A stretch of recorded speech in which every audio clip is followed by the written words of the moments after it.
स्तन कैंसर, क्योंकि जैसे यहाँ पे महिलाएं दिख रही है मुझे, फैमिली और मेंबर्स नहीं दिख रहे हैं, तो शायद क्योंकि यहाँ पे बोला जाता है कि नहीं हम आदमियों को नहीं हो सकता। मैं एक दो लोगों से मिली थी। जो ब्रेस्ट कैंसर है 1% केसेस पुरुषों में भी होते हैं, और जब पुरुषों में स्तन कैंसर होता है तो वो ज़्यादा एडवांस्ड होता है, क्योंकि पुरुषों में स्तन का फैटी या ग्लैंडुलर टिश्यू बहुत कम होता है। तो जैसे ही वो पनपता है तो वो अंदर की तरफ ग्रो करना शुरू हो जाता है, पसलियों को जकड़ लेता है, चेस्ट वॉल को जकड़ लेता है। तो पुरुषों का ट्यूमर्स जो ब्रेस्ट कैंसर है वो ज़्यादा अग्रेसिव माने जाते हैं। तो पुरुषों को भी अपनी तरफ ध्यान देना है, और उनका भी ट्रीटमेंट उसी तरह से डिफरेंट मोडालिटीज से, अलग अलग प्रणालियों से होता है जब वो बढ़कर आता है। तो ignorance I think is the main thing, कि इसलिए लोगों को पता नहीं है कि पुरुषों में भी होता है, क्योंकि पुरुषों के अंदर में भी बॉडी में कुछ ना कुछ हार्मोनल चेंजेस होते हैं जिसके चलते ये कैंसर्स बन सकते हैं। तो अब तैयार हैं आप सब? आपने बहुत सारा नॉलेज अभी आज इंफॉर्मेशन इकट्ठा की है, और शायद आपके मन में बहुत सारे क्वेश्चंस भी आ रहे होंगे। तो समय थोड़ा सा कम है, हम एक दो क्वेश्चंस लेने की कोशिश करेंगे। तो अगर है तो हाथ रेज करिए। और जैसे पूजा जी भी कह रही थी कि मुझे कुछ पूछना है, तो अगर आपको पूछना है तो पूजा जी माइक दीजिए प्लीज इनको।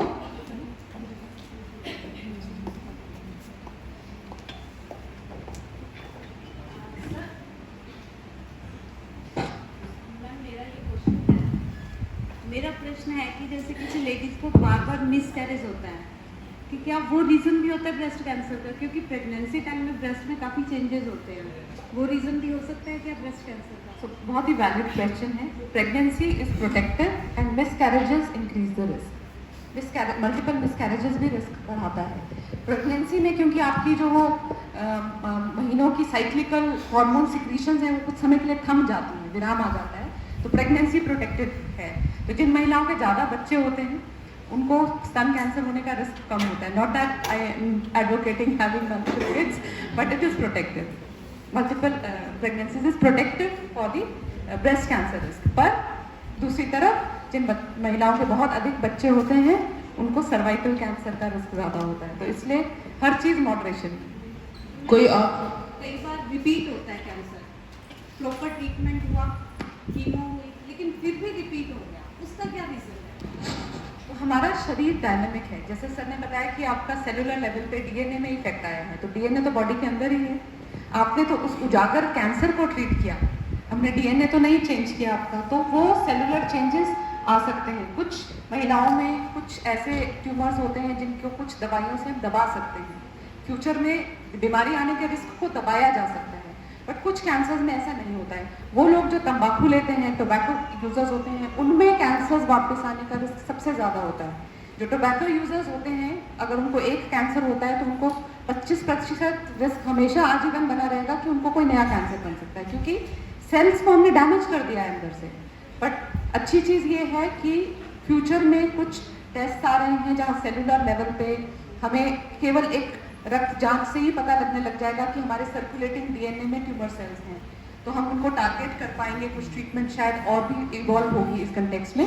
बट जिस शरीर में एक प्रवृत्ति है कैंसर बनने की, वो प्रवृत्ति रहती है, तो उसको दवाइयों द्वारा दबाया जाता है। बेसिकली कैंसर जो है एक स्ट्रॉन्ग एनिमी, जैसे टेररिस्ट होता है या घुसपैठ होता है, जैसे कारगिल में घुसपैठ, तो हम उसको मल्टीपल अटैक से उसको खत्म करना है। इसीलिए मल्टी मोडेलिटी ट्रीटमेंट बहुत इंपॉर्टेंट है। तो ये मल्टी मोडेलिटी ट्रीटमेंट जब इंपॉर्टेंट है तो इलाज कहाँ होता है? एक अच्छी जगह से, डेडिकेटेड कैंसर सेंटर जहाँ पे कॉम्प्रहेंसिव कैंसर केयर पूरा फैसिलिटी अवेलेबल है, अगर वहां से आप इलाज कराओगे वो आउटकम बेटर होता है। जैसे हम टेररिस्ट है तो उसमें हम आर्मी यूज करेंगे, नेवी यूज करेंगे, एयरफोर्स यूज करेंगे। सिमिलरली सर्जरी हो गया, कीमोथेरेपी हो गया, रेडियोथेरेपी, ये एक मॉडलिटी है। तो जैसे कराटे में आपने सुना होगा, तो जब भी कोई आपके सामने कोई ओपोनेंट आपको अटैक कर रहा है, जानलेवा हमला कर रहा है, सो आपका जो first blow should be the last blow, क्योंकि अगला ब्लो देने के लिए आप सर्वाइव करोगे या नहीं करोगे पता नहीं। So first blow should be the last blow, मतलब उसको उसी फर्स्ट ब्लो में उसको बिठा देना है। सिमिलरली कैंसर में भी फर्स्ट अटेम्प्ट में जो ट्रीटमेंट होता है उसको पूरा खत्म करने का कोशिश करना चाहिए। इसीलिए सही जगह से, सही गाइडेंस से ट्रीटमेंट करने से आउटकम बेहतर होगा। सर एक क्वेश्चन और है, अभी और भी लोग हैं, पूछिए। I just जैसे आपने सर ये बताया कि हेरिडिटी होती है जिनकी फैमिली में ये, तो उनके लिए मान लो एज है 45 में ये प्रॉब्लम होती है, तो आपने ये कहा था कि 10 ईयर्स मीन्स 10 ईयर बिफोर हमें उसका ध्यान देना चाहिए कि कैसे नियर अबाउट 35 ईयर्स से ही। बिल्कुल सही सही सुना आपने। इंडेक्स केस मतलब अगर परिवार में बहुत लोगों को कैंसर हुआ, वो जेनेटिक है, तो जिसको सबसे छोटी उम्र में हुआ उसकी एज से 10 साल पहले आपको स्क्रीनिंग स्टार्ट करनी है। नॉर्मली ब्रेस्ट कैंसर के लिए मैमोग्राफी हम करते हैं 45 to 54 years of age annually, सालाना, और 54 के बाद हम उसे 2 ईयर्सली कर देते हैं। पर जहाँ फैमिली हिस्ट्री है तो उनको 54 के बाद भी सालाना ही करते जाना है 75 वर्ष की उम्र तक, और उनको 45 तक वेट नहीं करना है, उनको स्क्रीनिंग जल्दी शुरू करनी है। ये factor. Thank you. Nisha ji आप गवाह हैं, इनकी ट्रीटमेंट में इनका जो सबसे बड़ा सपोर्ट सिस्टम इनकी बहन, उनको भी बीमारी जो है ग्रस्त हुई वो इससे, और पहले वो उनका पिलर बनी, अब ये उनका पिलर बनी, और अब वो भी बिल्कुल कैंसर मुक्त होकर स्वस्थ जीवन अपना रही। हो गया आपका क्वेश्चन, ठीक है, आप प्लीज पूछ लीजिए। Greetings to everyone. I wanted to know, can a cancer survivor bear a child? Is pregnancy possible for women who have survived cancer? So since you've asked a very open question, if it is for breast, yes, breast cancer की महिला अगर छोटी उम्र की है तो breast cancer के treatment के 4-5 वर्ष के बाद वो माँ बन सकती है। पर जब वो आती है उस समय डॉक्टर्स एक जजमेंट लेके देखते हैं कि उसको क्या क्या दवाई देने वाले हैं। अगर कुछ ऐसे कीमोथेरेपी की दवाइयाँ देने वाले हैं जो कि उसके ओवरीज को अफेक्ट करेंगी, तो आज के ज़माने में ओवरीज को निकाल कर फ्रीज करके रखा जा सकता है, या अंडों को निकालकर फ्रीज करके रखा जा सकता है। यहाँ तक कि आजकल भ्रूण बनाकर भी फ्रीज करके रखते हैं लोग, ताकि कैंसर ट्रीटमेंट कंप्लीट हो जाए, महिला स्वस्थ हो जाए, और वो भ्रूण वापस से महिला के गर्भ में डाल दिया जाता है ताकि वो अपना नॉर्मल चाइल्ड बेयरिंग कर पाए। तो क्या उसको दवाई देने वाले हैं उस पर निर्भर करता है, उसकी एज पर निर्भर करता है। अब 45 वर्ष की महिला सोचे कि उसको होगा तो नॉर्मली भी उसके चांसेस कंसेप्शन के कम रहेंगे, तो यंगर वुमेन में रहता है।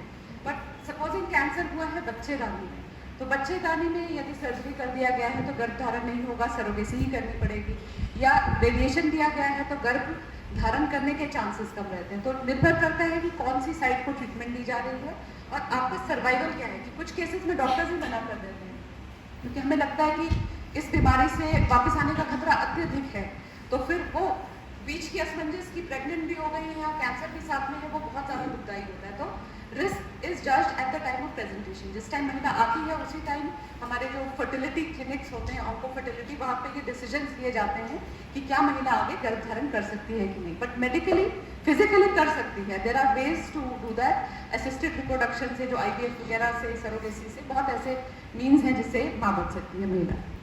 नीतू जी भी कुछ क्वेश्चन पूछना चाहते हैं। सर, जैसे मेरा ब्रेका टेस्ट हुआ था तो नॉर्मल, मतलब ठीक आया था बिल्कुल, तो क्या मेरे बच्चों में अभी भी उसका एक रिस्क फैक्टर है कि नहीं है? ब्रेका नेगेटिव में जेनेटिक नहीं है, हाँ, उनमें रिस्क नहीं है, जेनेटिक रिस्क नहीं है। लाइफस्टाइल रिलेटेड या सेम खान पान और उन सब चीज़ों से जो रिस्क है वो अलग बात है, बट आपकी वजह से अनुवांशिक कारण से तो उनको रिस्क नहीं है। बट जैसे मेरे फादर को था ट्यूमर था और मेरी दादी को था, तो मतलब अभी भी मेरे बच्चों में वो रिस्क फैक्टर है।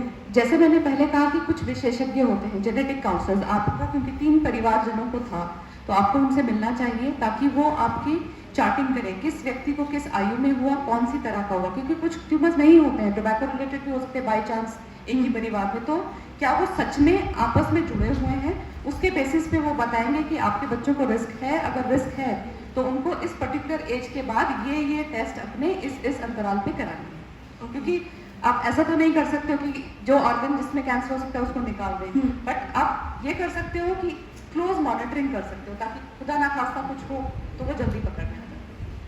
Thank you. Good evening. आप लोगों ने बहुत अच्छे से हमारी क्वेरीज सब सॉल्व करी, उसके लिए थैंक्स।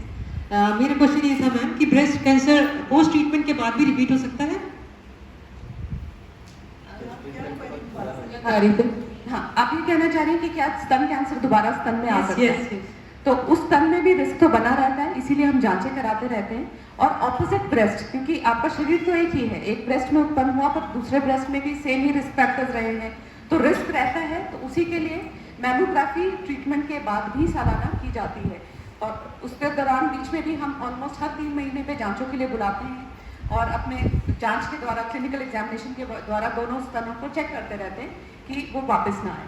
पोस्ट ट्रीटमेंट ये एग्जामिनेशंस लाइफ टाइम रिक्वायर्ड है? फॉलो ट्रीटमेंट की जरूरत होती है।